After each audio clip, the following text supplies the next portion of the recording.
Halo kawan-kawan, jumpa lagi dengan saya dari Baksude. Kawan-kawan, hari ini udah bulan Januari tahun 2023. Seperti biasa, untuk kita yang bekerja di satu perusahaan diwajibkan untuk melakukan pelaporan SPT tahunan orang pribadi. Kali ini saya akan buatkan ke teman-teman semua bagaimana caranya kita melaporkan SPT tahunan orang pribadi di aplikasi atau situs DJP online-nya kantor pajak. Oke? Sebelumnya kalian harus menyediakan formulir 1721A1 kalian ya. Pertama kali kalian bisa buka Google Chrome baik di laptop, komputer ataupun di handphone Android kalian. Ketikkan di browser djponline.pajak.go.id. Akan terbuka halaman DJP Online pajak seperti yang terlihat. Kemudian kalian ketikkan di kolom NPWP kalian. Kemudian kata sandinya.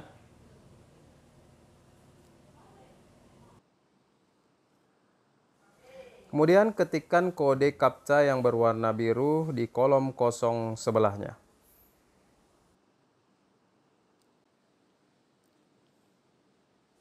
Dan ketuk tombol login. Maka kalian akan masuk pada halaman utama DJP Online untuk pelaporan PPh tahunan orang pribadi.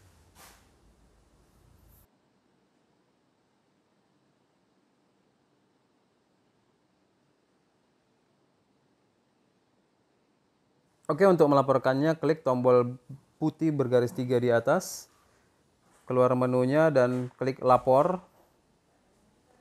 Akan keluar halaman pelaporan dan pelaporan. Kalian scroll ke bawah, pilih e-filing, mengisi langsung di situs web. Klik e-filing, oke. Kalau kalian scroll ke bawah, kalian akan lihat bukti-bukti pelaporan pajak kalian yang terdahulu atau di tahun-tahun yang lalu.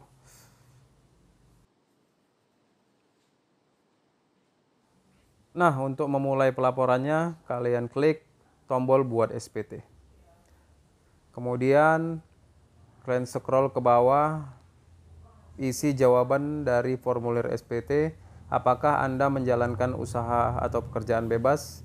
Kalau kalian bekerja, menjawab tidak. Kemudian yang kedua, apakah Anda seorang suami atau istri yang menjalankan kewajiban perpajakan terpisah? Kalian jawab tidak. Terus yang ketiga, apakah penghasilan bruto yang Anda peroleh selama setahun kurang dari 60 juta? Kalau kurang dari 60 juta, kalian jawab iya. Kalau tidak, kalian jawab tidak. Dan saya kali ini akan mengisi formulir yang di atas 60 juta, maka saya jawab tidak. Apakah Anda menggunakan formulir 1770S? Ya, dengan bentuk formulir kita klik dan kita klik SPT 1770S. Oke. Oke, di halaman selanjutnya kita akan mengisi data formulir. Yang pertama kita isi tahun pajaknya, tahun 2022.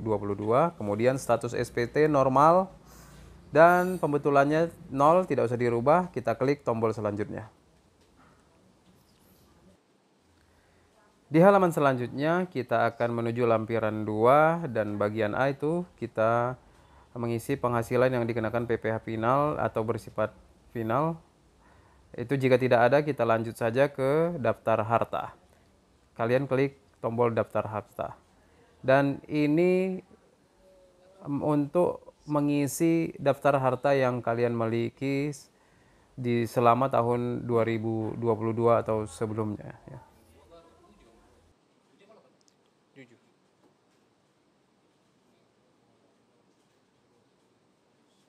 Namun jika kalian sudah pernah mengisi daftar harta di tahun sebelumnya, kalian sudah bisa mengklik tombol harta pada SPT tahun lalu dan akan keluar harta pada tahun lalu.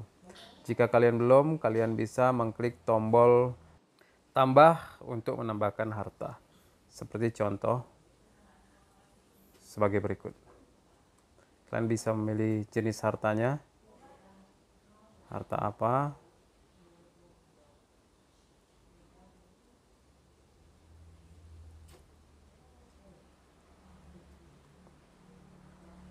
Misalnya deposito atau piutang atau apapun yang ada di daftarnya. Kemudian nama hartanya kalian bisa ketik apapun. Kemudian tahun perolehannya, harga perolehannya, dan keterangan itu opsional. Ya. Kalian bisa klik tombol simpan, namun karena saya sudah ada jadi saya tidak menyimpan lagi, saya batalkan saja. Oke, selanjutnya kalian lanjut ke tombol daftar utang. Klik tombol daftar utang. Kalian bisa mengisi seperti kalian mengisi daftar harta tadi, dan jika kalian sudah pernah mengisi daftar hutang di tahun lalu, kalian bisa mengklik tombol utang pada SPT tahun lalu, dan jika ingin menambahkannya, kalian bisa mengklik tombol tambah. Ini contoh pengisian daftar utang ya.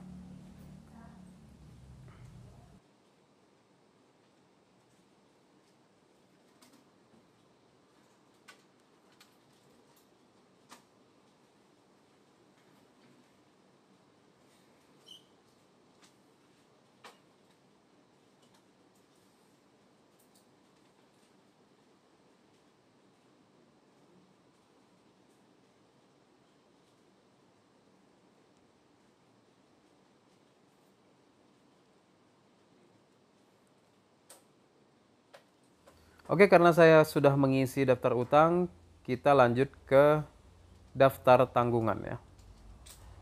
Kalian scroll ke bawah, kalian klik tombol lanjut ke daftar tanggungan. Oke, sama juga seperti daftar harta dan daftar hutang, kalian bisa mengklik tanggungan pada SPT tahun lalu dan akan keluar tanggungan yang sudah kalian isi pada SPT tahun lalu. Ya. Dan jika di tahun 2022 tanggungan kalian bertambah, kalian bisa klik tambah dan mengisi input data keluarga. Nama, NIK, hubungan keluarga, kemudian pekerjaan. Dan klik tombol simpan jika kalian ingin menyimpan datanya. Oke, sudah selesai daftar tanggungan, kalian klik selanjutnya. Pada halaman selanjutnya, yaitu bagian A, penghasilan neto dalam negeri lainnya tidak termasuk penghasilan dikenakan PPh final atau bersifat final. Jika ada, kalian isi. Jika tidak ada, kalian lanjut ke B. Oke, di bagian B, kalian akan masuk kepada pengisian penghasilan yang tidak termasuk objek pajak, seperti bantuan, warisan, klaim asuransi, beasiswa, penghasilan lainnya yang tidak termasuk. Jika tidak ada, kalian bisa lanjut ke bagian C. Di bagian C, kalian akan menginput bukti potong baru ya. Dan kita coba menginputnya. Jenis pajak PPh 21, NPWP pemotong, tentunya NPWT perusahaan tempat kalian bekerja.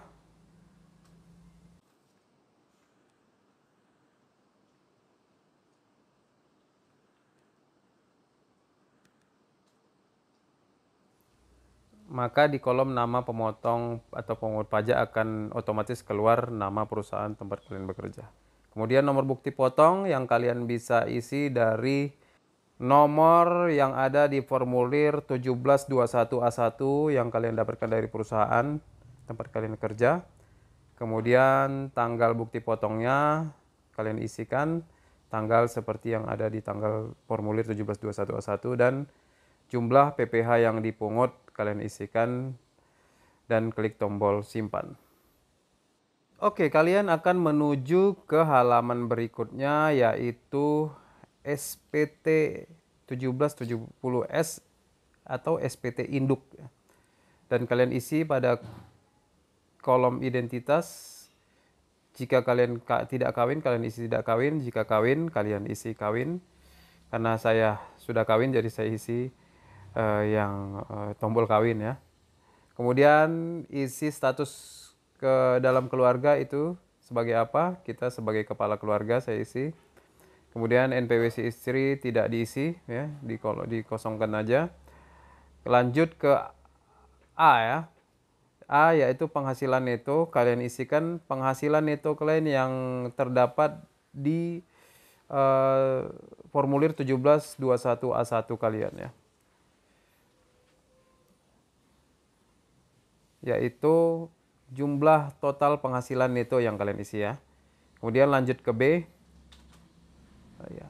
Di B kalian akan menuju ke halaman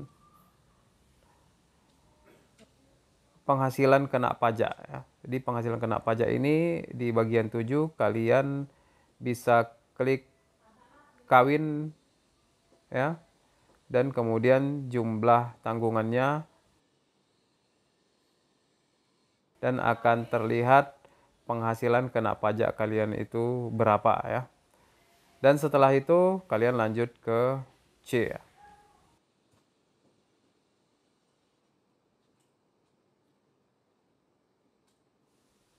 Oke, di kolom C isinya adalah PPh terutang, dan ini tidak seusah kalian input karena sudah otomatis, dan di bagian 11-nya jumlah PPh-nya, jumlah kredit pajak.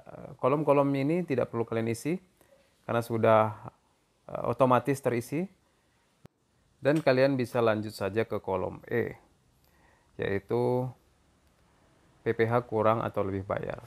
Dan jika statusnya sudah nihil, kalian sudah benar mengisikan isian pajak kalian di kolom-kolom sebelumnya. Oke, kita klik tombol lanjut ke pernyataan. Setelah kalian membaca dan menyadari pernyataan yang telah tertulis di halaman ini, kalian klik kolom setuju dan klik tombol selanjutnya. Dan di halaman ini kalian akan ditunjukkan summary dari SPT kalian, seperti jenis formulir, tahun pajak, pembetulan ke 0, status, jumlahnya sudah 0, statusnya nihil, dan lengkap ya. Catatannya lengkap sudah.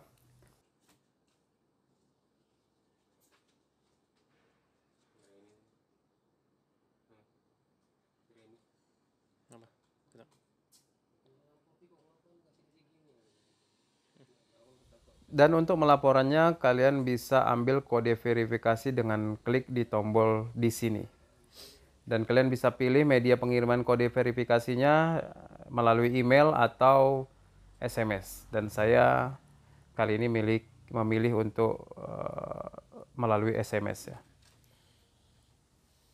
Oke, sukses. Klik tombol ya. Dan kalian buka SMS yang ada di handphone kalian untuk mengambil kode verifikasi yang telah dikirim dari aplikasi DJP Online ke nomor handphone kalian yang telah terdaftar.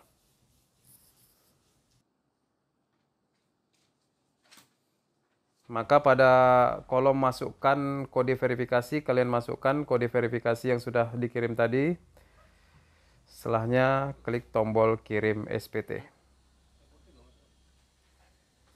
Oke, setelah berhasil, kalian klik tombol puas. Dan SPT tahunan orang pribadi tahun 2022 kalian telah berhasil dikirim. Oke, itu saja. Semoga bermanfaat. Mungkin karena pelaporannya setiap tahun, jadi ada kawan-kawan yang lupa. Mudah-mudahan hal ini berguna bagi kawan-kawan semua. Terima kasih. Salam Riba Sude.